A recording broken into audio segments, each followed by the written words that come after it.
السلام عليكم ورحمة الله وبركاته. معاكم أم العيال من قناة حكايات أم العيال. لو لسه ما شفتوش الجزء الأول من قصة مريم ومرات أبوها صفية، لازم ترجعوا تسمعوها الأول، لأن الجزء ده مكمل ومليان أحداث أقوى وأخطر. يلا بينا نكمل ونشوف إيه اللي حصل لمريم بعد ما دخلت الغابة. وما تنسوش تسموا الله وتصلوا على الرسول صلى الله عليه وسلم، وتشتركوا في القناة وتعملوا لايك حلو منكم علشان يوصلكوا كل جديد والقناة تكبر بيكم. مريم وقفت على أول طريق الغابة والبرد بيقرص عظمها، كل ما تخطي خطوة الأشجار تعلى حواليها وتسد نور القمر. الجو كان كأنه داخل عالم تاني، عالم مظلم مرعب مخيف. الأصوات كل مرة بترعب وبترعب وبترعب، وكل مرة بيعلى صوت تعالي يا مريم، تعالي يا مريم. مريم كانت تخاف وتقف مكانها متجمدة مش عارفة كل مرة تخطي ولا لأ، بس كانت بتخطي مغصوبة على أمرها. الأصوات اللي سمعتها جوه الغابة كانت واضحة، همسات وصرخات مكتومة، كان في أرواح محبوسة بتستغيث. بعد مسافة طويلة لقت كوخ قديم مهجور، باب مخلوع والدخان طالع منه. قربت منه بكل خوف وهي بترتعش، ولما دخلت لقت الست اللي شافتها عند البيت اللي عند بيتهم قاعدة قدام نار صغيرة. الست ابتسمت وقالت كنت مستنياك يا مريم. مريم بصت ليها وقالت بترعب وهي بتترعش جامد، انتي مين؟ انتي مين وليه بتعملي معايا كده؟ وعايزة مني ايه؟ وليه وليه بتتعبيني؟ انت عايزة مني ايه؟ انا عملتلك ايه؟ كفاية اللي انا فيه. مريم مش عارفة تقول ايه وجسمها عمال يجيب مية وبتترعش جامد وخايفة، منظر مخيف. الست ردت عليها وقالت لها أنا مش عدوتك، أنا اللي هكشف لك سر حياتك، أبوكي مش هو أبوكي الحقيقي. الكلام وقع عليها زي الصعقة. كان راجل غني صاحب أرض وفلوس. قالت لها مين ده؟ قالت لها اسمعيني، علشان اللي هتسمعيه دلوقتي مش حدش هيكرره ليكي تاني. أنا بقولك إن أبوك اللي انت عايشة معاه ده مش أبوك الحقيقي. ما تنسيش ان صفية دي مش مرات ابوكي لان هو مش ابوكي. قالت لها بعد الظلم اللي انا فيه ده كله جاية دلوقتي تقولي لي ان هو مش ابويا؟ انت مين وعايزة مني ايه؟ قالت لها هتسمعي الحقيقة ولا لا؟ مفيش وقت قدامي. ابوكي الحقيقي كان راجل غني صاحب ارض وفلوس، لكن اتقتل غدر، واللي دبر قتله هو الراجل اللي انت عايشة معاه دلوقتي. هو اتجوز امك وخدعها، وبعد ما ماتت خدك ورباكي وسط الظلم عشان ما تعرفيش حقيقتك. مريم حست ان الارض بتهتز من تحت رجليها، دموعها نزلت وهي مش مصدقة. قالت بصوت مكسور يعني انا عايشة وسط اعدائي؟ الست قربت منها وقالت اه، ومرات ابوكي عايزة تخلص منك عشان ما يفضلش في الدنيا غير ابنها اللي جاي. لازم تاخدي بالك وتاخدي بالك كويس قوي، لانها مش هيسيبوا اي فرصة تعدي عليهم، مش هيسيبوا اي فرصة تعدي عليهم غير لما يأذوكي. هما ده هدفهم، ان هما يأذوكي عشان السر ده يموت معاكي. وفجأة الست اختفت زي ما ظهرت. مريم لقت نفسها واقفة لوحدها في الكوخ. النار طفت والبرد رجع أقوى.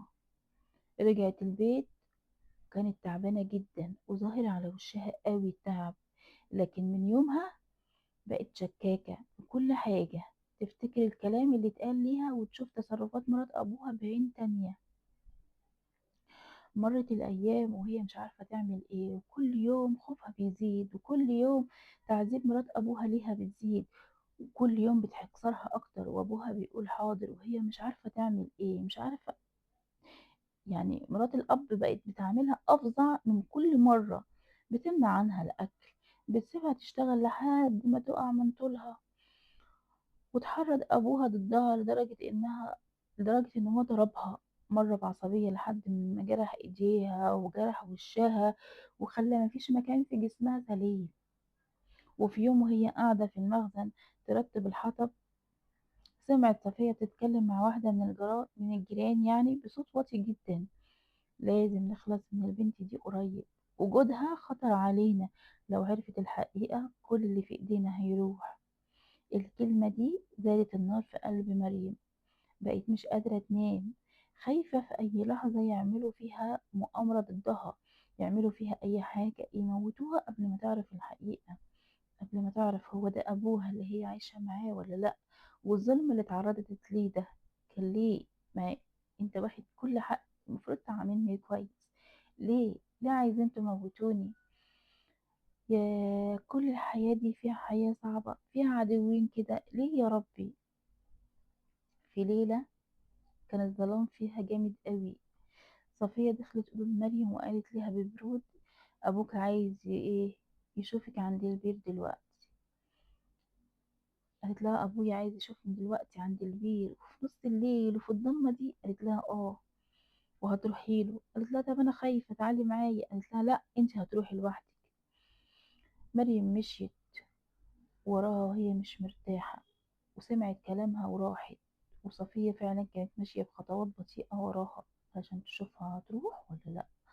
وصلت للبير اللي كان في نص البيت، ولقت أبوها واقف مكشر، مسكها من إيديها بقوة وقال: انت جايبة لينا العار، الجيران بيقولوا إنك بتكلمي نفسك، ودي علامات مس شيطاني، دي علامات مس شيطاني، انت فاهمة؟ انا قررت اتخلص منك الليلة علشان انت جبتيلي العار، خليتي كل الجيران تتكلم عليا وتقول بنتك بتكلم نفسها وتعمل حاجات بالليل مش حلوة، ودي علامات مس شيطاني وانا مش عايزه في بيتي. مريم وقفت مذهولة من كلامه. انت بتقول كده ازاي؟ انا بنتك. هي لسه عندها امل، لسه عندها امل يكون اللي قالته لها الست اللي في الغابة ما يكونش صحيح. ازاي تقولي كده؟ انت ابويا، ازاي تعمل معايا كده؟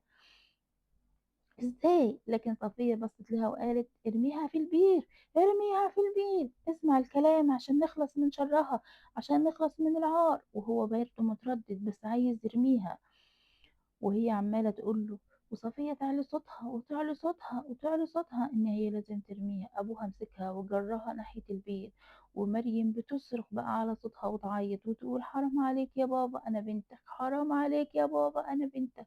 وفي لحظة ضعف دموعها نزلت وصوتها هز قلبها، لكن لما بص لمراته لقاها عينيها بترمق ونظراتها مليانة تهديد ليه، لان هو حاسس من جواه ان هو مش قادر ان هو يرميها، برضه هو اللي رباها يعني، اللي بيربي حاجة بيخاف عليها. صوته كان خايف، ووشه كان يعني كان بيحبها برضه، بس هو خايف من مراته، خايف ان مراته تعمل يعني بتهدده. وهنا حصلت حاجة محدش كان متوقعها، الست الغريبة ظهرت مرة تانية، لكن المرة دي ظهرت واقفة على طرف البير بصوت قوي، وقالت: لو لمست البنت هتندم باقي عمرك. أبوها وقع على الأرض من الرعب، وصفية رجعت خطوة لورا وهي بتصرخ: انت مين؟ انت مين؟ وايه اللي جابك هنا؟ ودخلتي هنا ازاي؟ انت مين؟ انت مين؟ الست قالت لها: انا اللي شايلة السر كله ومش هسكت على الظلم تاني. وهنا مريم فضلت تبص بخوف وفضول وعايزة تعرف الحقيقة، وما صدقت إن الست دي ظهرت قدامهم وهم شافوها، يمكن تعرف إيه اللي قدامها وتعرف إيه الخطر اللي مستنيها. إيه علاقة الست دي بيها وليه بتظهر في أوقات الخطر بس؟ الست بصت لها وقالت: الوقت قرب يا مريم عشان تعرفي مين أنا، وتعرفي كمان ده مين اللي بيجري في عروق دم مين اللي بيجري في عروقك. وهنا ينتهي الجزء التاني. ايه رأيكم بقى؟ وبكده نكون وصلنا نهاية الجزء التاني من القصة. الأحداث بقت أصعب وأصعب وأصعب، والسر قرب يتكشف، لكن يا ترى إيه اللي هيحصل لمريم لما تعرف حقيقتها كاملة؟ وهل هتقدر تواجه مرات أبوها وتاخد حقها؟ استنونا في الجزء الثالث. والأخطر من القصة، ما تنسوش تشتركوا في القناة وتفعلوا الجرس عشان يوصل لكم كل جديد من حكايات أم العيال. استنوا أخطر حاجة وأخطر جزء وآخر جزء هتسمعوه. وبكده يكون خلصت حلقتنا النهاردة. السلام عليكم ورحمة الله. استنوا متنسوش تعملوا لايك وتشتركوا في القناة عشان يوصل لكم كل جديد. سلام.